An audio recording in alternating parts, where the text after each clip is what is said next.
So I'm sorry, I was like already in the midst of crying. This is a video that I been trying to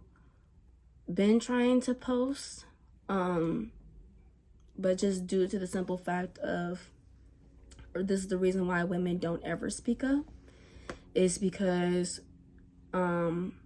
people is already being biased about one side of people's story, and they just kind of run along and stick with it, and now they get to the point of trying to like victim blame other people. Now it's like very much irritating and very much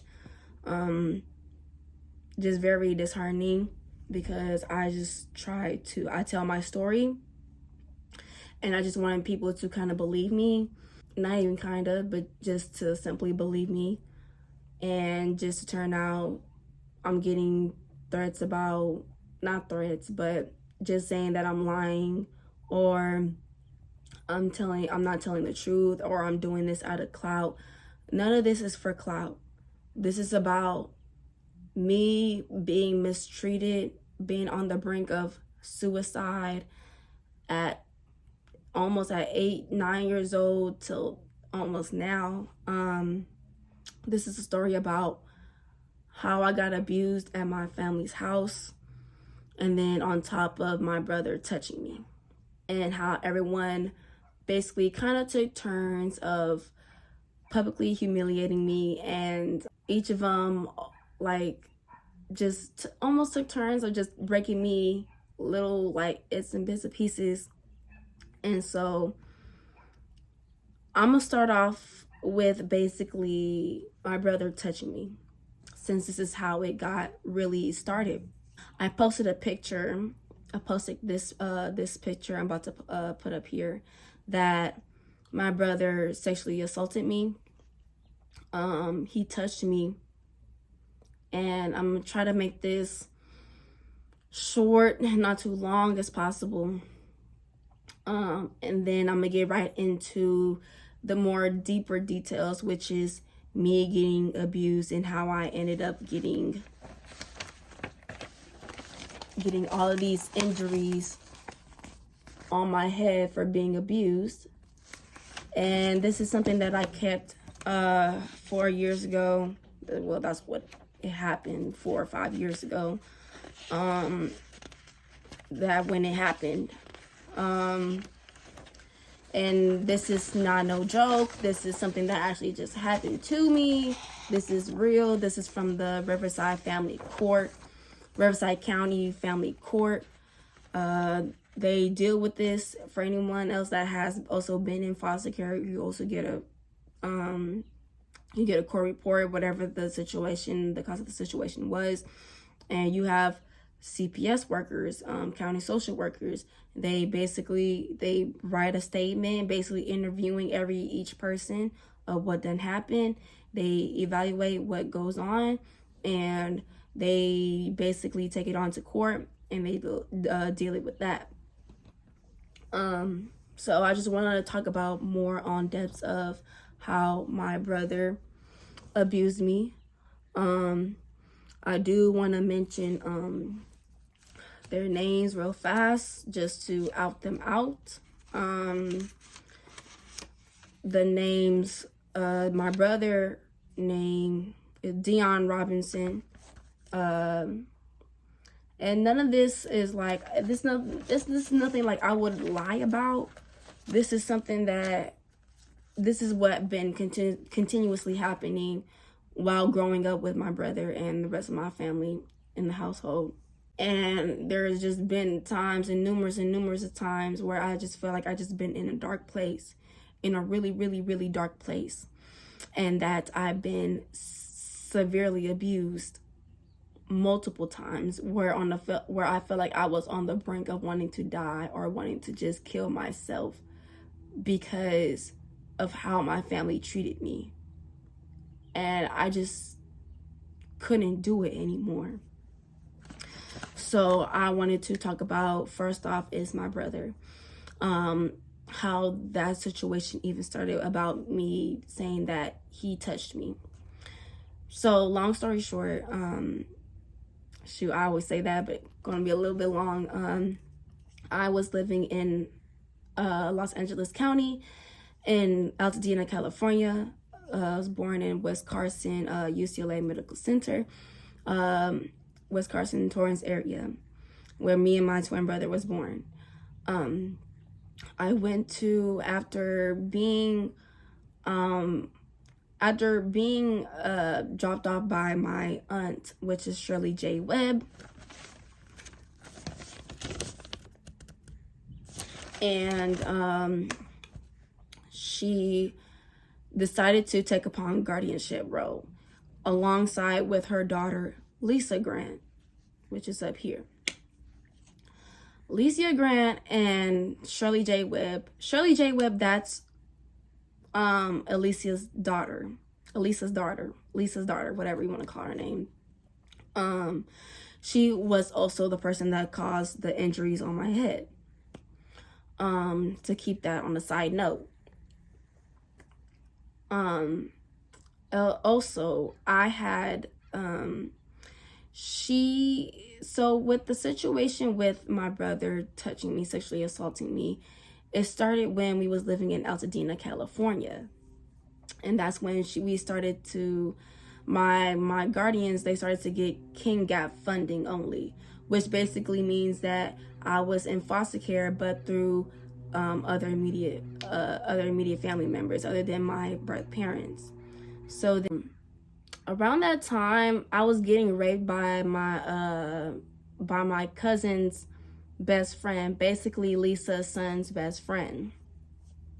So Lisa's son's best friend, he went to Marshall, and we were still living in Altadena at the time.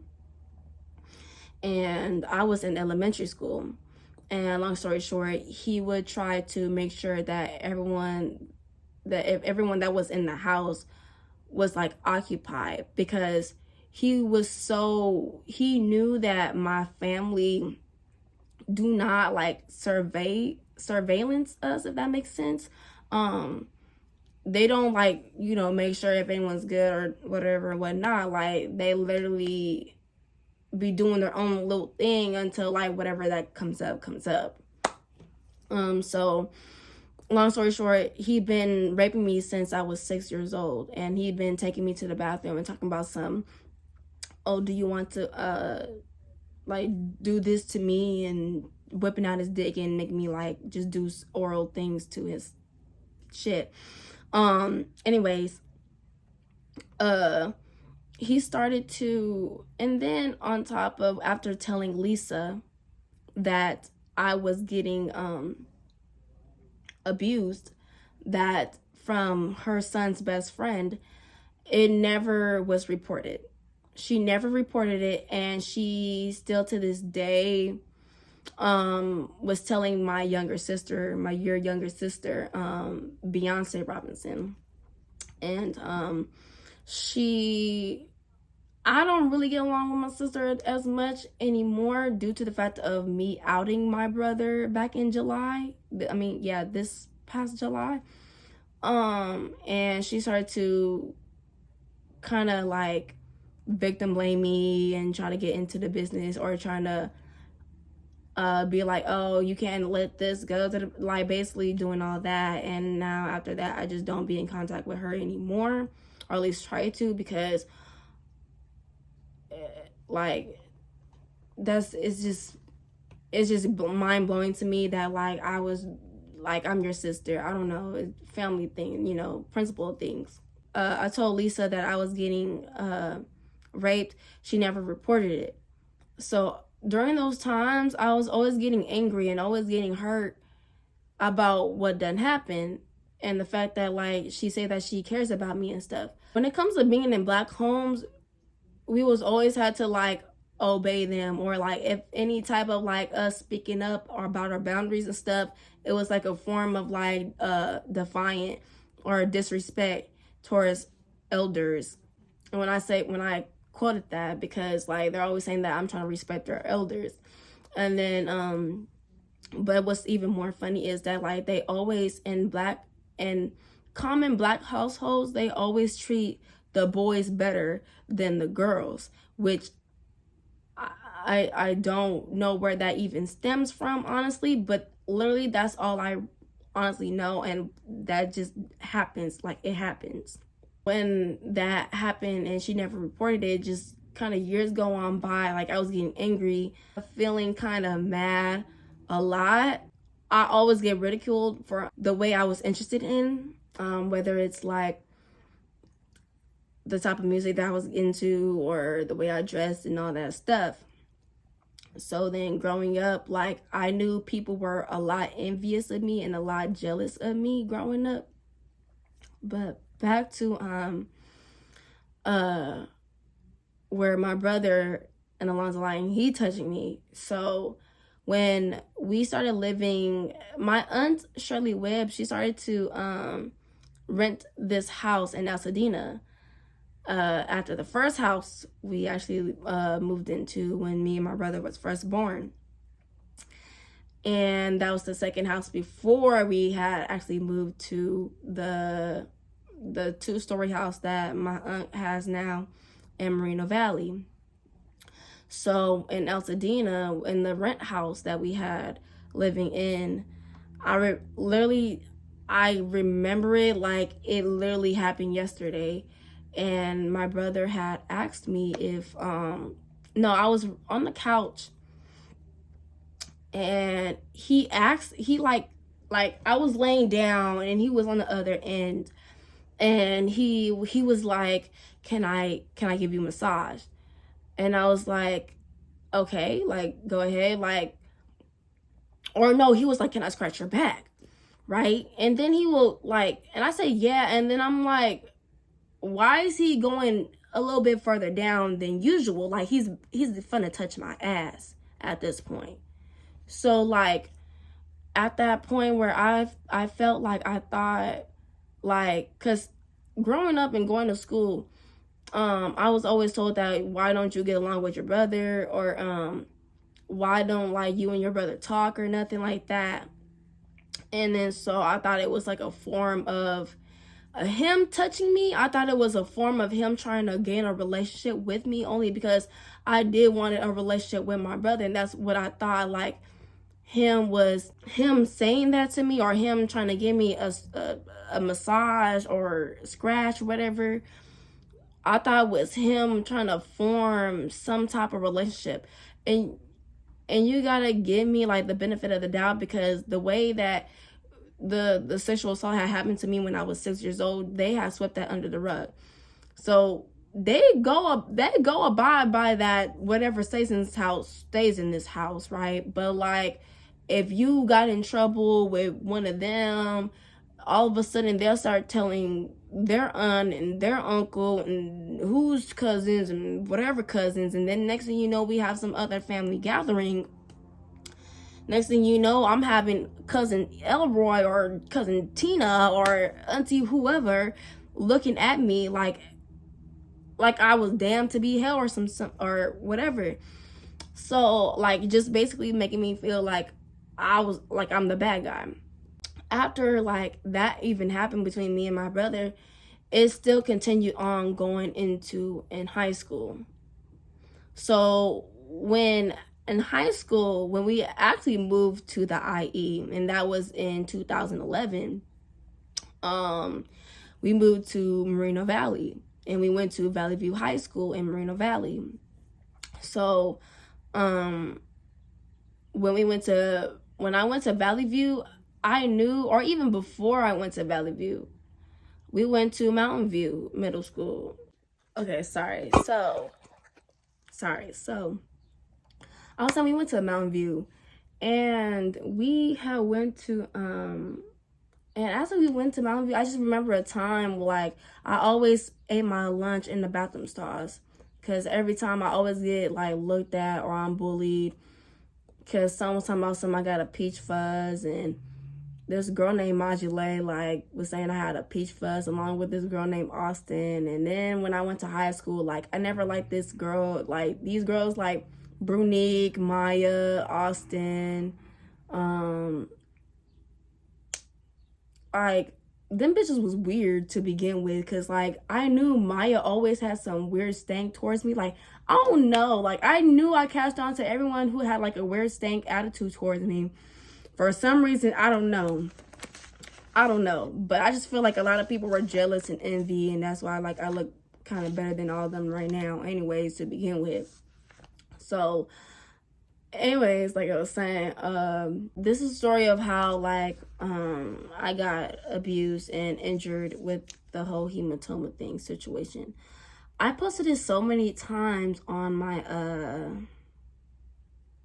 Instagram that I started to get discouraged a little bit, only because a lot of people will come up out of the woodworks on Twitter or Instagram or anything else and be like saying, are you lying and you're not telling the truth and you're doing this shit for clout, and there's nothing to lie about, because whatever my brother has told y'all on some fib ass shit, it's crazy how like these group of people will talk about some, oh, we here for black women, we're here for Black Lives Matter, and we support black women.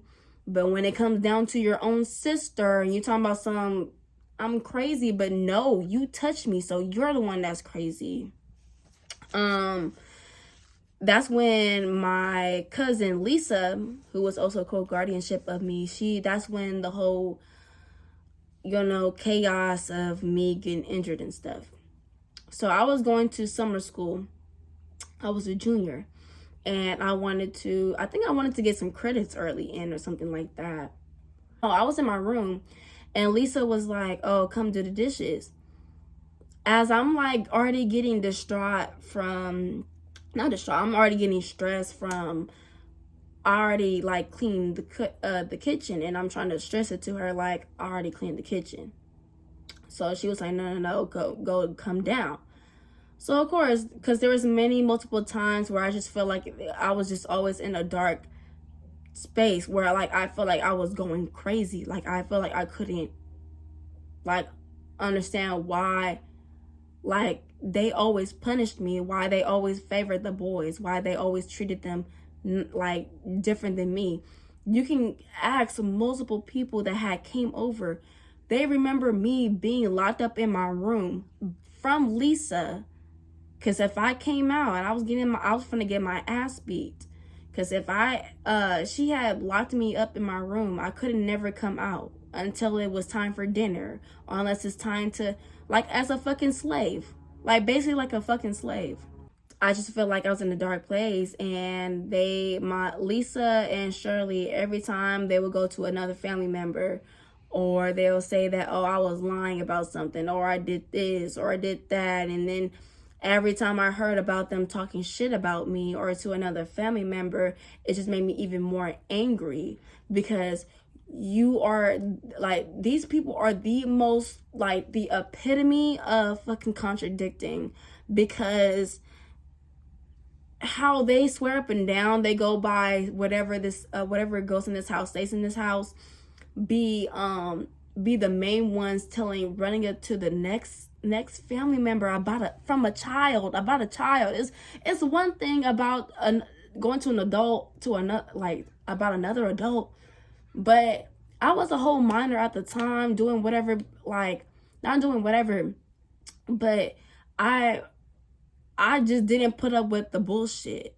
I wasn't putting up you putting your hands on me every now and then just because I was trying to get close to you or trying to have a relationship with you, with Lisa. And every time, like, but you want to wrestle with fucking Keanu. You want to wrestle with fucking Travis. And then on top of, like, these people are evil as fuck.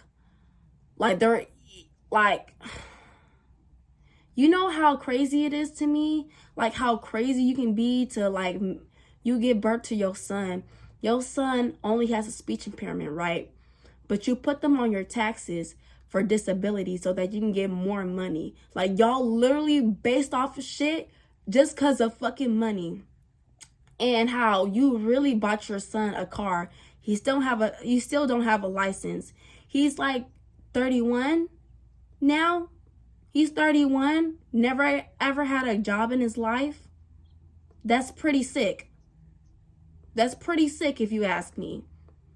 You try to, scam the government into thinking just, oh, he can't get a job just because he have a speech impairment.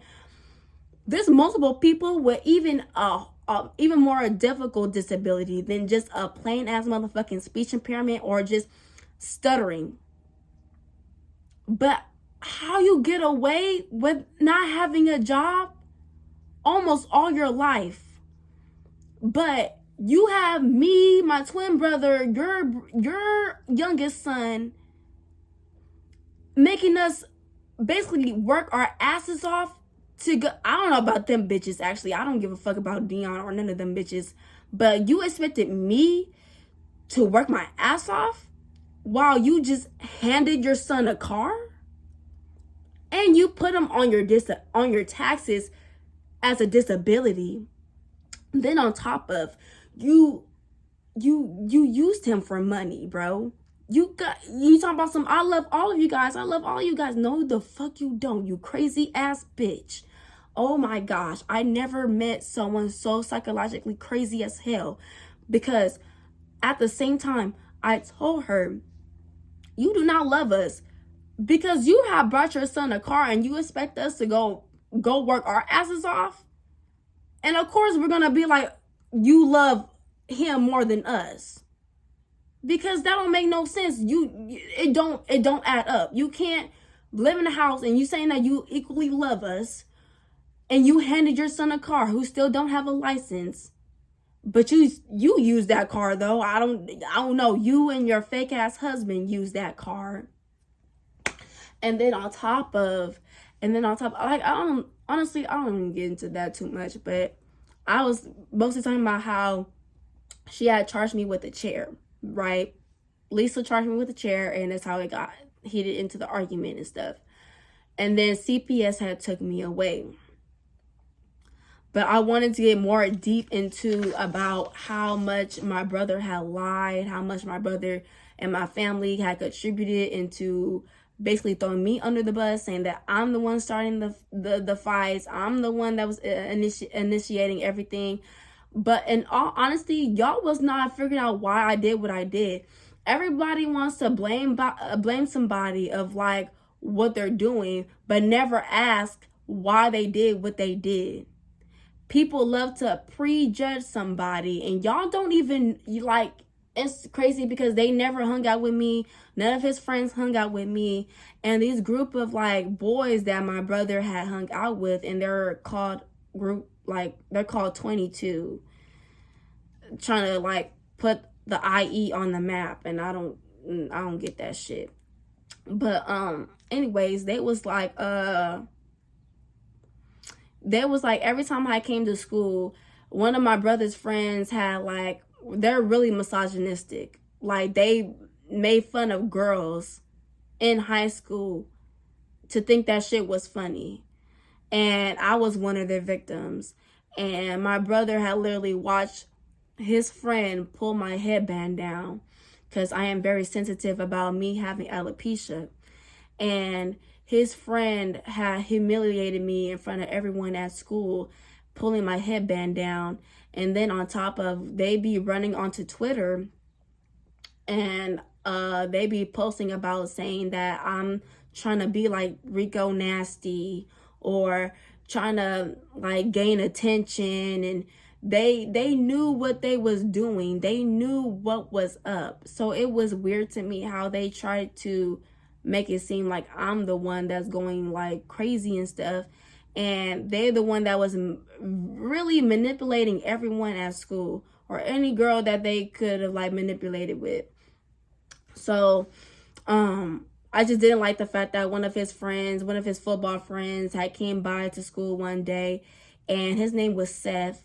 And Seth had came by, and he was on the couch and I was on the counter, and he had turned around and he was like, because I was in basketball, and one of the girls on the basketball team was, playing with me. And then she had posted something on her Instagram, and I followed one of Seth's sister. I think what's her name? I forget. But I have a screenshot where I found her TikTok, and he was like, oh, don't be commenting like no hearts and stuff. Like, But honestly, I never liked a girl like that. At that time, that's when I was really coming out to be gay. But I never really liked a girl like that. I was just that type of friend to hype you up. Seth, he started to turn around and he asked me, he was like, "Oh, don't post none of that hard stuff on my sister's stuff. Like, we don't do none of that gay shit." And I was like, "I just found your sister's page, and turns out she just came out to be gay." So that's that. And then so on top of I just didn't like the fact that when I posted about my brother sexually assaulting me, that this dude named Zuma Apara came out of the blue saying that, "Oh, I'm lying, that I'm doing this for clout," and saying out here that I'm just basically lying. And I don't do none of that stuff. The fact that and then when I was messaging him, I was like, "You do not know me, nigga. Like, you don't, why are you trying to victim blame somebody that you don't know my experiences? So how you gonna sit up there, go to social media and say that I'm lying and don't even have proof that I'm lying?" It's one thing to say that I'm lying and have proof, but don't have proof and say that I'm lying. It's psychologically crazy. That's weird. So I just want to go to the part where when after I had gotten abused, after I had gotten the injuries on my head. No, I was saying was I want to show how they interviewed my brother, and he's basically saying that they were saying that he seemed like he was coached into saying, basically, when he was explaining the story, they're making it seem like he was throwing me under the bus, as if I was the ones initiating all the arguments and the fights and all that other stuff. So I wanted to talk about how, okay, so I was saying that the social worker was talking to Dion, and that how I'm trying to like prove my point, where they will always try to throw me under the bus and say that I'm the one that's lying, I'm the one that's initiating the conversation.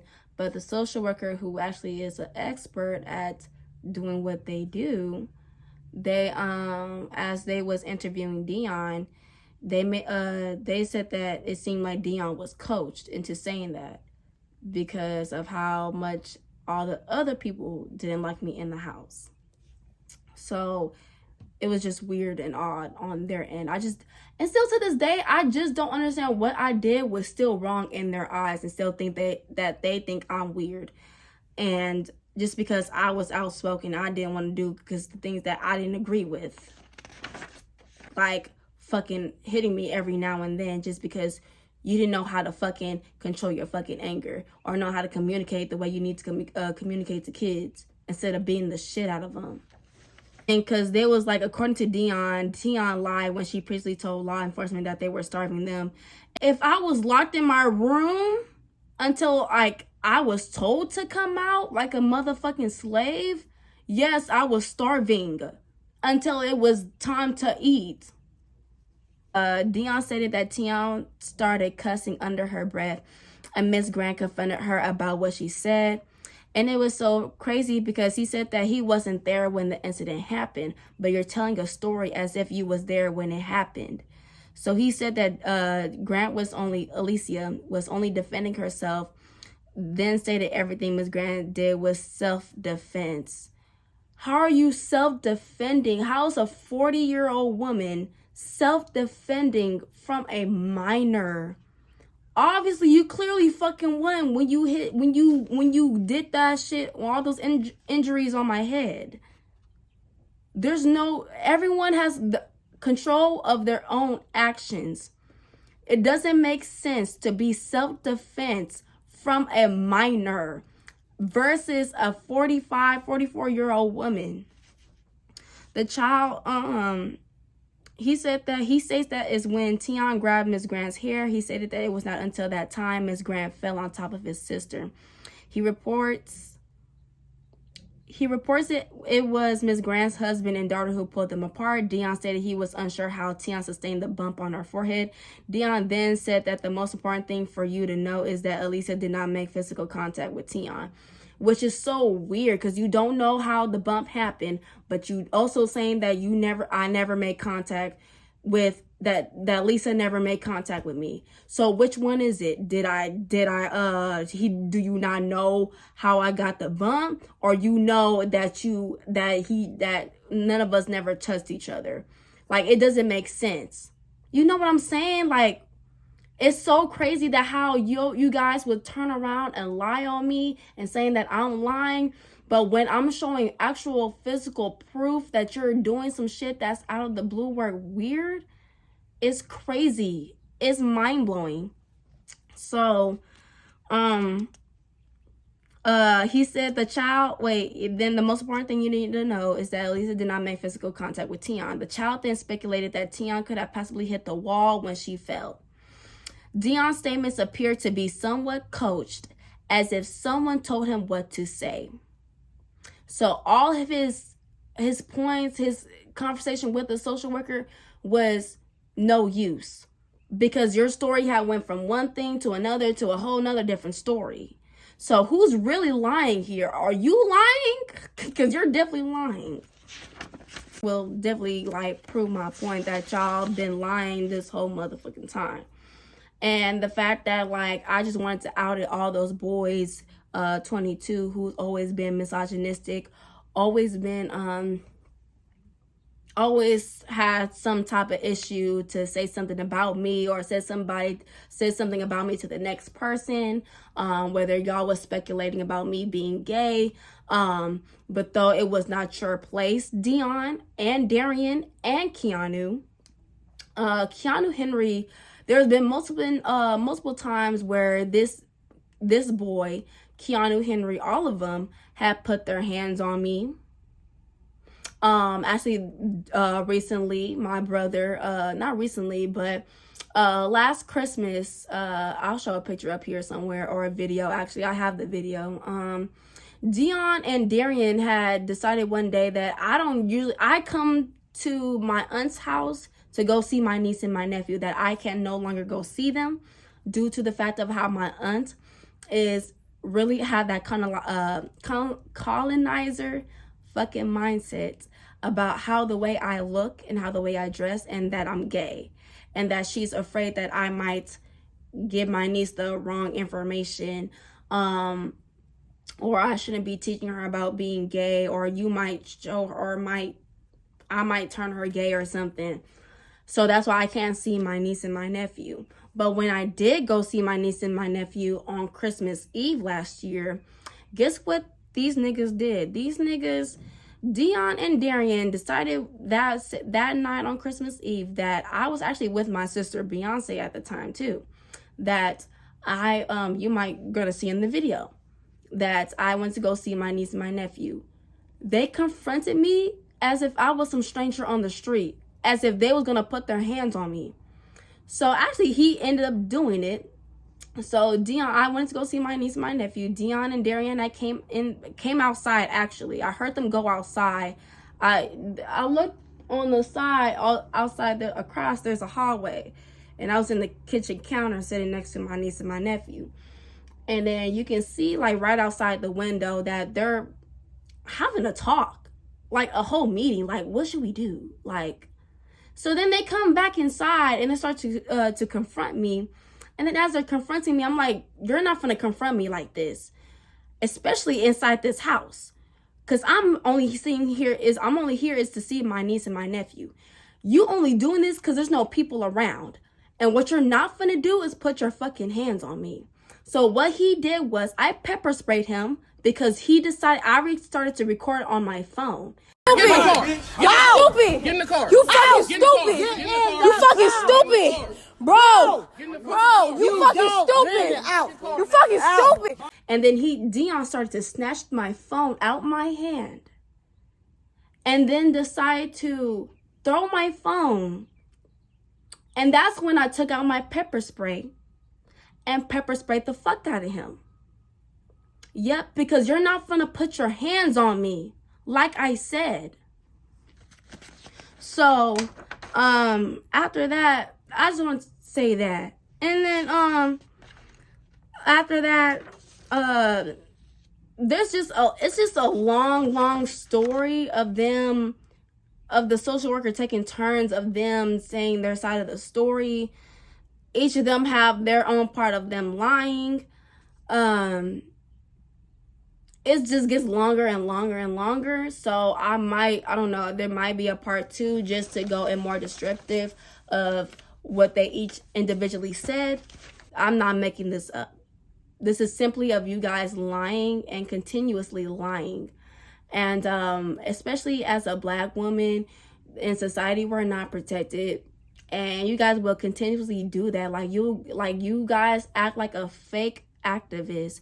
You go to a George Floyd protest, say that you like Black women or support Black women, but when I'm opening about a story about your friend, my brother, that he touched me, and then now he's making multiple lies about me initiating fights and stuff, when social worker clearly said that you was making stuff up as if you was coached, then there's nothing to be said after that. It should be automatic, like, you're obviously lying, your family been lying. There's nothing to lie about. It's simply in written handwriting. So after that, I just really wanted to touch base on that, and to out all those guys, the group of 22, to be out, because there was a lot of dark stuff that they had done to other people as well. As far as Martell raping Lyric, and other group of boys, I guess, or something. I don't know. They saying that they fuck with Martell, but they don't fuck with Martell, or something like that. There's so many dark things that each individual boys done to different people, and then to call yourself a group of men to put on a map, or I don't know what your goal as a group is, but it's very embarrassing.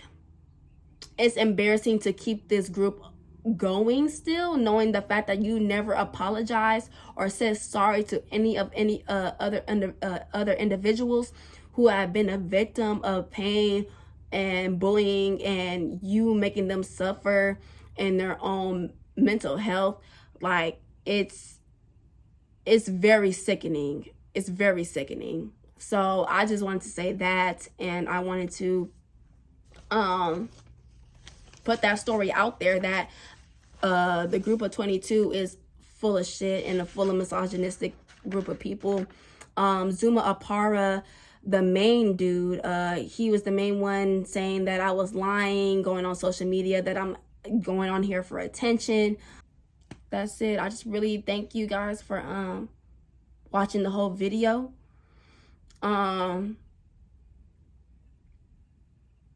This shit is like still a never-ending feeling, like a healing process for me, only due to the fact of me feeling the way I feel, not being resolved how it should have been resolved before with my guardians, starting off with me being raped and everything else that came along with me growing up, and having to be ridiculed almost everyone that they have run their mouth to.